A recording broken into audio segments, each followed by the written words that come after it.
Welcome back to Turning Hard Times into Good Times. I'm your host, Jay Taylor, and I'm really pleased to have with me two friends that I have learned to know thanks to Ron Paul.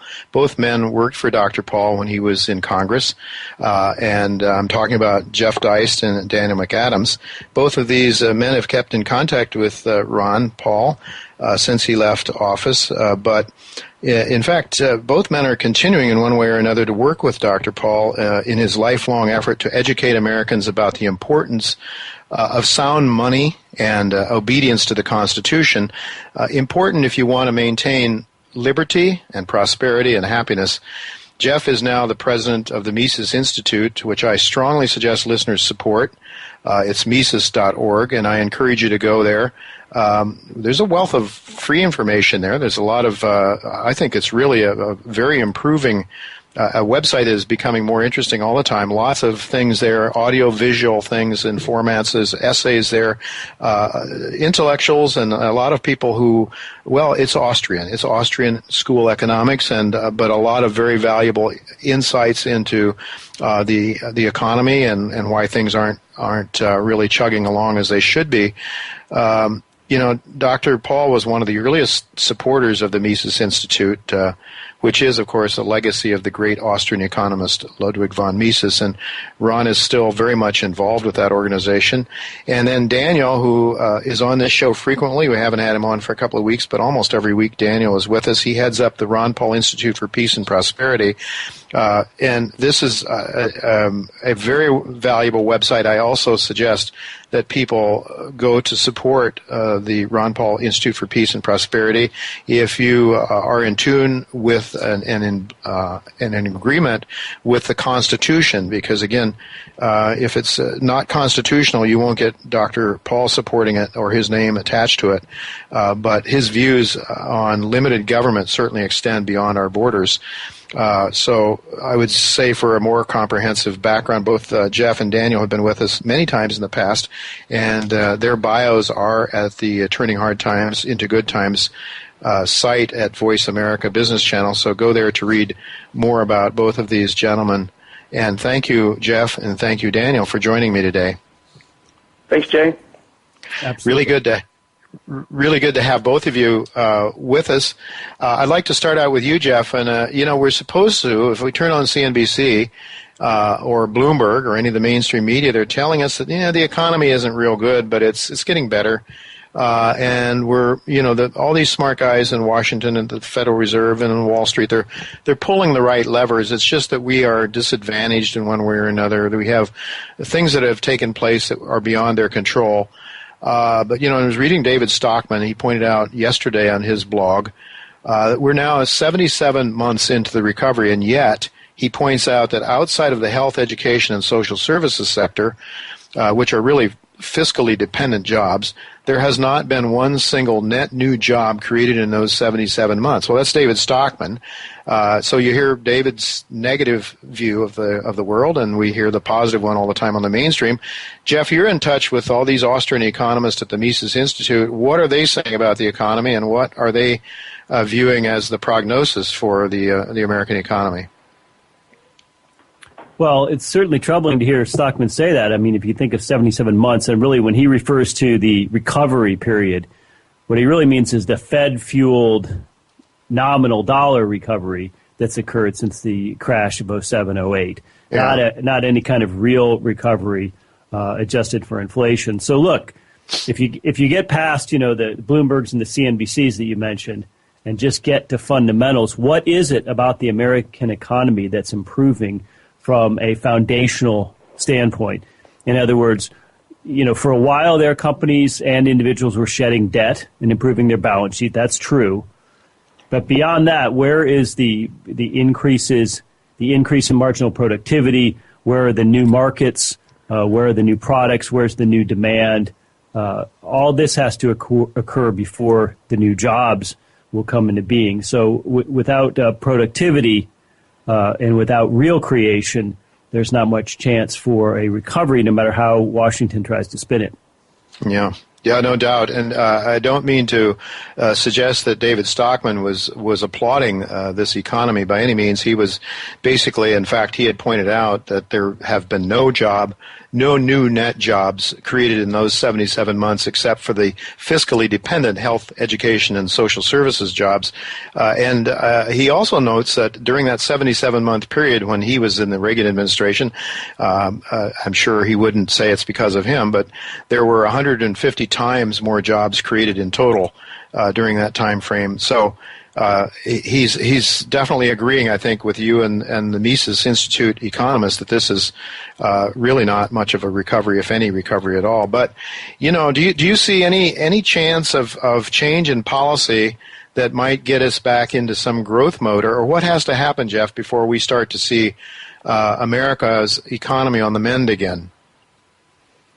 Well, I think to paraphrase Mr. Stockman, first and foremost, we have to have honest pricing, and that means we have to have honest money. So until the Fed backs off and stops pushing on a string, I mean, we're definitely seeing the limits, the ends of monetary policy at this point. There's not that much more the Fed can do. The minute they try to back off any type of QE, you get howls from the market for people who want a sort of delusional Dow 17,000 every morning when they wake up.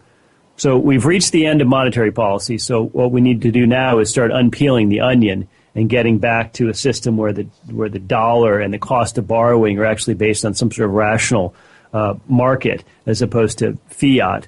That's a long way off. It's going to be a very painful process. The only thing we can do is liquidate. There's so much bad debt, toxic debt sloshing around in the system still, especially in the derivatives and in the mortgage industry. I wish I had an easy answer for you, but I'm afraid, in short, the answer is we would need the government to back off, and we would need the Fed to back off. And as a country, as a nation, we'd all need to endure several years of pain, unfortunately, more than we would have if the government hadn't reinflated everything in 2008.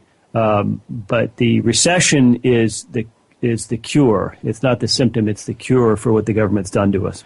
Yeah, well, if we were to unpeel that onion, as you say, I'm wondering to what extent that might impact our foreign policy.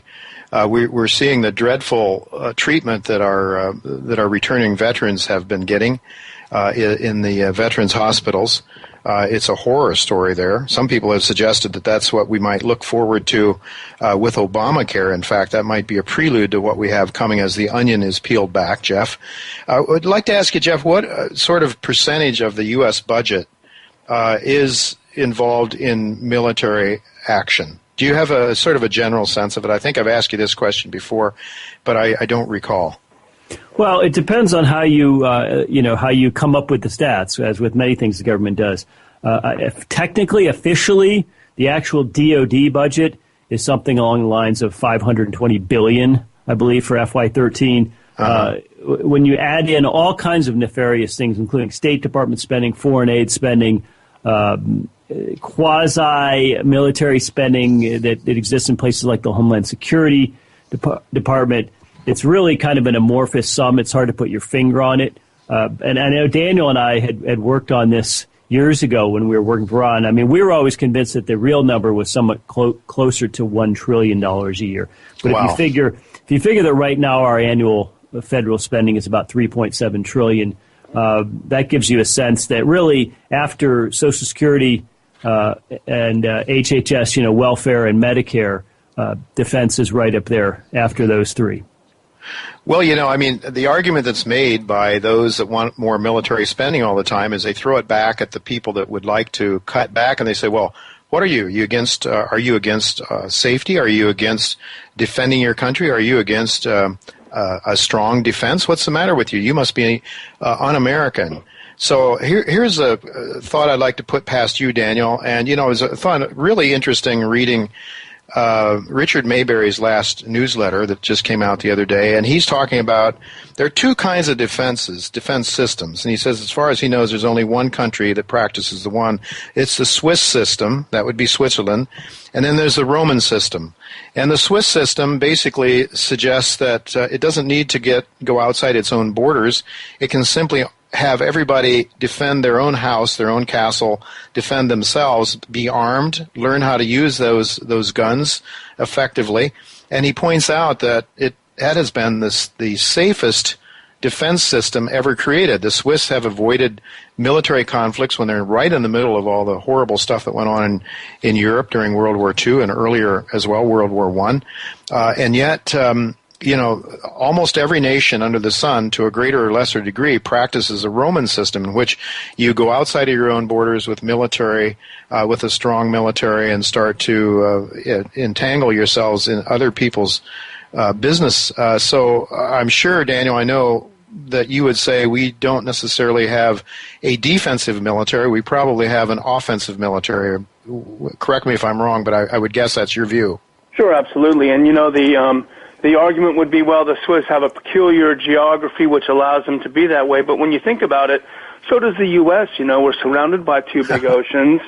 In a way, you could say it's analogous to the Swiss situation. And if only we would adopt a defensive military perspective, we could slice probably 90% out of military spending.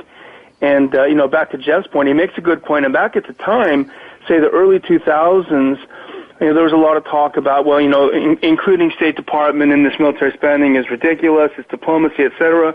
But something that people didn't really notice is under Hillary Clinton, there was a huge move to integrate what state does. Let me just back up a second. Traditionally, the military is basically what's used when diplomacy fails. Mm-hmm. If state fails, DOD has to come in. That's sort of how it goes. But what Hillary particularly did was really integrate the functions of the State Department into the military and turn the State Department into an arm of the military. So I would think now in these days, certainly it's continued by Kerry and then some.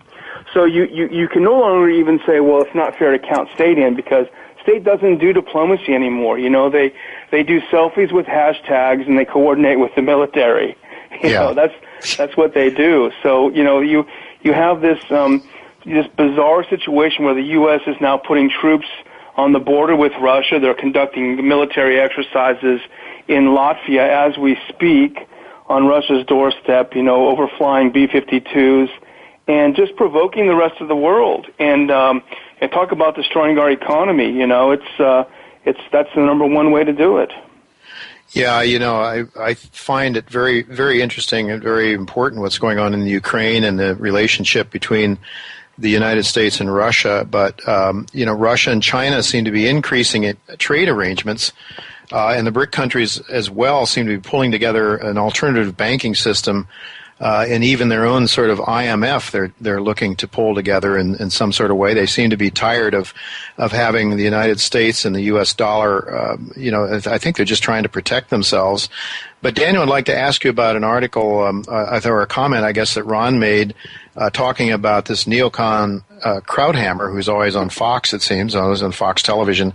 The neocons, that Krauthammer has expressed concerns that we need to start using, that we really have to take a stronger position with respect to Russia. And I guess Krauthammer and the rest of them would like to go in and basically take over the whole country there, the Ukraine. What's going on here? And could you comment on what Dr. Paul recently said regarding Krauthammer on Ron Paul television? Sure. Well, the thing about Krauthammer, as usual, the neocons get everything wrong. Yet, as you say, they're still on TV constantly. Yeah. His ridiculous analysis is that the Russia-China trade deal, whereby it's a $400 billion deal which will build a natural gas pipeline from Russia to China and deliver some very badly needed energy to China. And he says that the fact that they signed this deal is a signification of the loss of U.S. influence in the world. Therefore, basically, as you say, we have to redouble our aggressive efforts around the world. But what he completely misreads is that the whole idea of Russia and China falling into each other's arms was only achieved by the aggressive foreign policy of the U.S. in the first place. If the U.S. had not been pushing sanctions on Russia, backing up a newly aggressive Japan against China over some stupid rocks, although resource-rich stupid rocks. If the U.S. hadn't been doing all of these things, it could have found a way to perhaps benefit from relationships with Russia and China. So they're doing exactly what they're doing exactly is what pushes these two together, and then they complain that it signifies a lack of influence. So it's just as usual, they get everything wrong. Jeff, David, I'm trying to remember his first name. Richard Duncan has been on this show a couple of times, and getting back to the issue of sound money, which of course the unsound money has made it possible to finance this, the kind of activity that we've been involved with internationally with our military, basically forcing nations to accept the dollar, I believe, and amongst other things, other deals. But Duncan makes the case, and I want to ask you what the economist at the Mises would say about this, but Duncan makes the case that we had to that it was good that we had gotten off the gold standard. We could create endless amounts of money, and that was necessary to defeat the Soviet Union. Do you have any thoughts on that, and what might be some of the thoughts that might come from some of the economists at Mises? Jeff?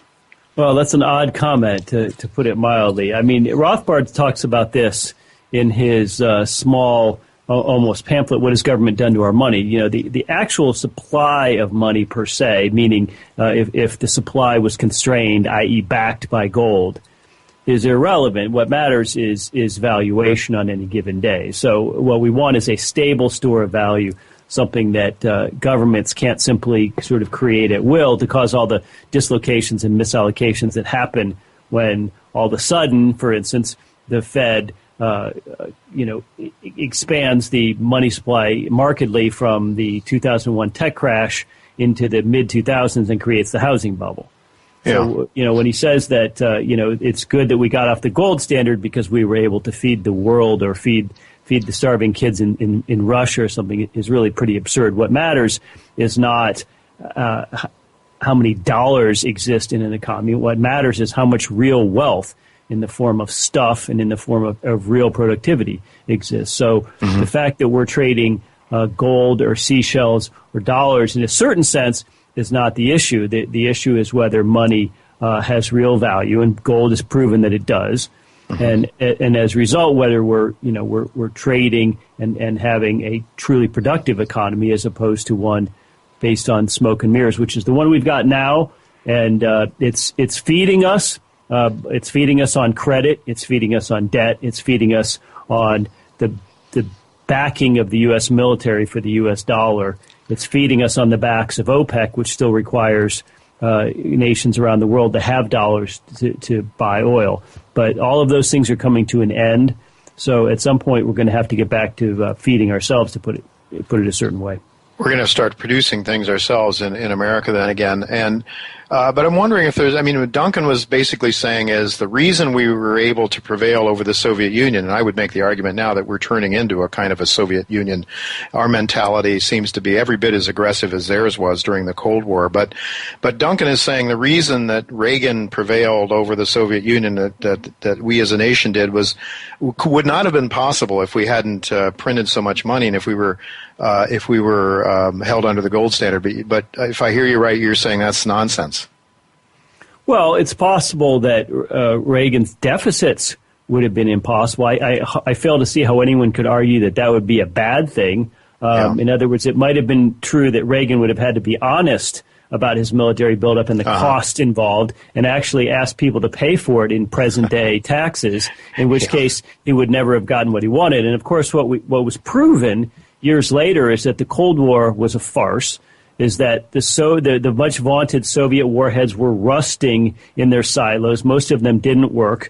The tanks broke down, and the people within Russia herself were starving to death. So the Cold War was a form of mass hysteria imposed on people. So the fact that Reagan won it seems like an awfully dubious thing to celebrate. Yeah.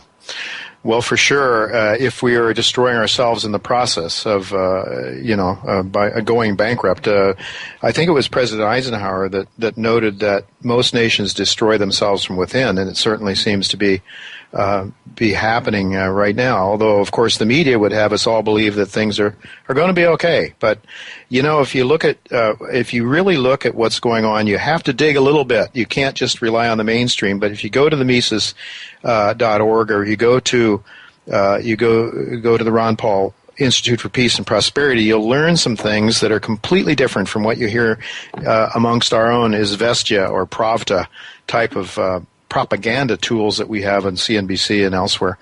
But Daniel, this thing in the Ukraine, it seems to have settled down a little bit now. Do we have peace there, or what's going on?